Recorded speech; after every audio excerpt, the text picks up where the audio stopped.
Hello, ladies and gentlemen. I'm Austin Petersen, and I'm a presidential candidate for the Libertarian Party. Thanks very much for watching these live streams. These have been a tremendous way for us to do outreach to our audience. What a wonderful way for us to be able to interact with you in real time as I campaign for the White House. And it's only through the help and support of viewers like yourself that I have been able to be so successful so far, having never run for office before, of course, but having a long career, a storied career in politics, perhaps. But as you heard yesterday, I did do a response to Gary Johnson getting into the race. So if you haven't seen that yet, don't forget to go to Facebook, to my Facebook page. You're on it right now watching this live stream. At the top of this page, after this current show, you can go and you can watch my response to Gary Johnson getting into the race. But of course, I think Gary Johnson needs some competition, don't you? You shouldn't just let an incumbent run away with it all the time, and competition makes us all good. That's what libertarians believe. So do us a favor and go to also you can subscribe to the videos at the top of this link. So if you're on Facebook right now, or if you're on your iPhone, there should be a little subscribe button in the top right-hand corner. Nose itches. Go in the top right-hand corner there and click on the subscribe button, so that way you'll always get an alert whenever I'm going to go online.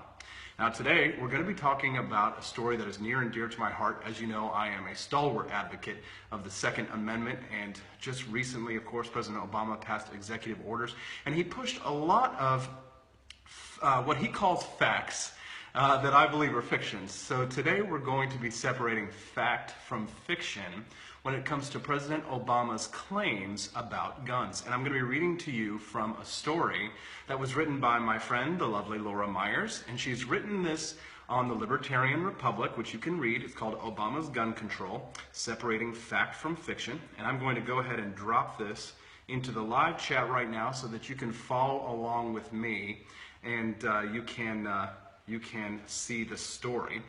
And no, I am not going to be crying for you today, although would that help? Don't ban my guns. I don't know that it would. Before I get started though, do me a favor guys, go to austinpetersen2016.com and register as a volunteer today. You can also send us a donation, send us at least $3, and of course if you want, you can buy a bumper sticker. We got new bumper stickers in today, and that will help us fund the campaign to take over the government and leave everyone alone. So, let's get to the story. So they say, I'm not going to read this verbatim because it's fairly offensive, but they say, of course, liberals say, well, men shouldn't have any say in abortion rights because they don't have a uterus, right? But if that's true, then liberals shouldn't have a say in gun control because they don't own guns. Isn't that right? Isn't that funny? When you take logic and you twist it on its head, you find out that liberal logic isn't actually logic. It's more like my feelings. But let's separate fact from fiction here. The first fiction is that President Obama brought up is that there's some sort of a gun show loophole, or that there's a loophole on internet purchases. So let's discuss this. Now, you can order a gun online without a background check, but you can't be shipped a gun without a background check. First, it has to be shipped to an FFL, which is a federal firearms license holding dealer. And they conduct a background check on you. And then the gun gets shipped to the FFL dealer no matter where you purchase it.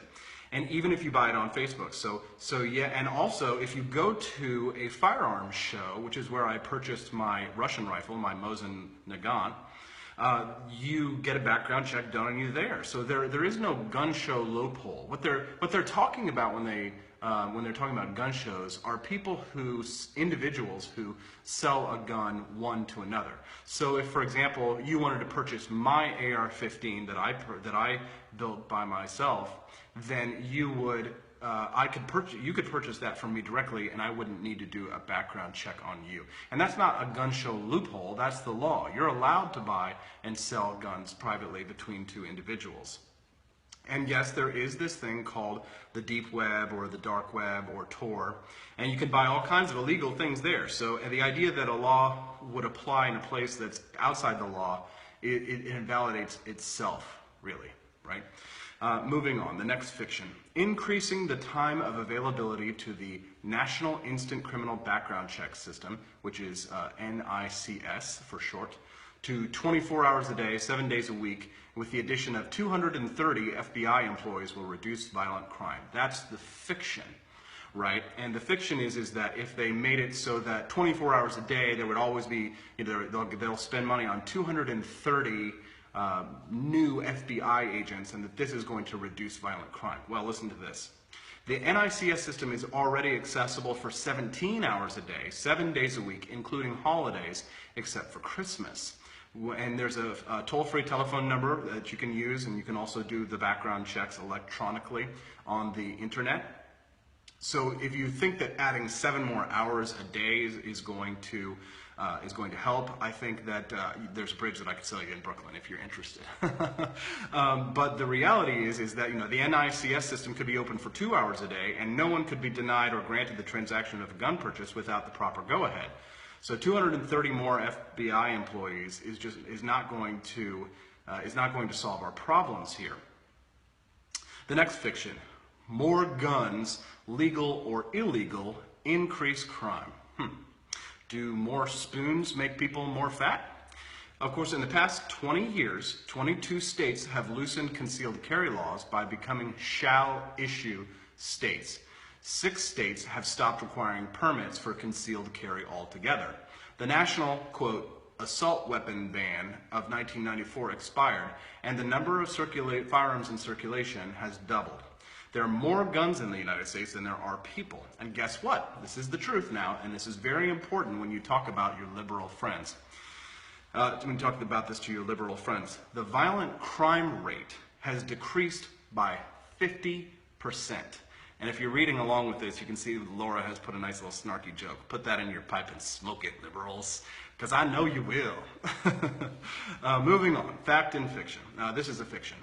President Obama's new executive orders would have prevented last year's mass shootings. That is a fiction, and here's the fact. There were 4 mass shootings in 2015: Charleston, Chattanooga, Roseburg, and San Bernardino, in which gunmen killed at least 4 people in a public place, excluding gang-related violence.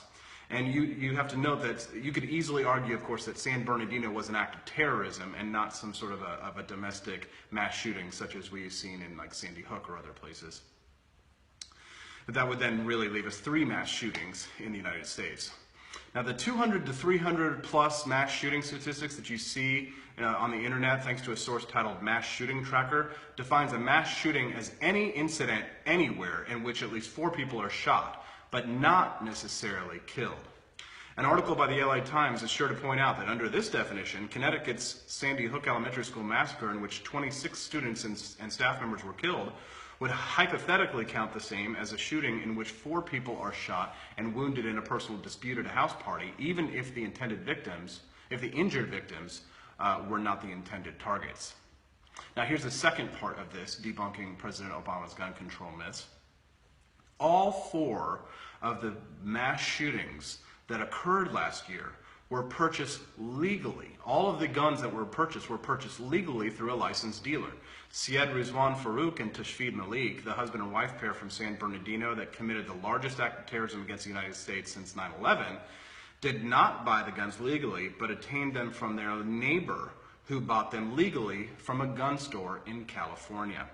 The transaction happened in the state with arguably the toughest gun laws next to the state of Illinois. Nothing that President Obama has just issued in his executive orders would have prevented this shooting from happening. The neighbor is in jail, of course, but not only after unarmed, innocent people died. Now, to me, it just, of course, you're trying to argue facts with people who are using their feelings, right? They're going to be talking, if you're going to be arguing with a liberal in things, you have to understand how they argue. But of course, we as libertarians, or perhaps some conservatives, we understand that an argument should stand to reason. So if you're actually going to argue with liberals, you can throw out all the facts that you want, but frequently it won't change their opinions. So you have to sometimes say that you have to take an emotional tack when you're making an argument. But those are Obama's facts and fictions, the debunking of his fictions that he pushed for his executive orders on gun control. I'm trying to keep these videos short, so I'm going to go ahead and wrap it up. don't forget, you can get a bumper sticker today for $5. And actually, I wanted to make an offer to you guys, that you guys are hardcore fans. If you're in the Kansas City area, or if you're going to be in the Kansas City area, if you've donated at least $500 to the campaign, you're eligible to come out to the farm, come out to Stonegate, and go for a shoot with me.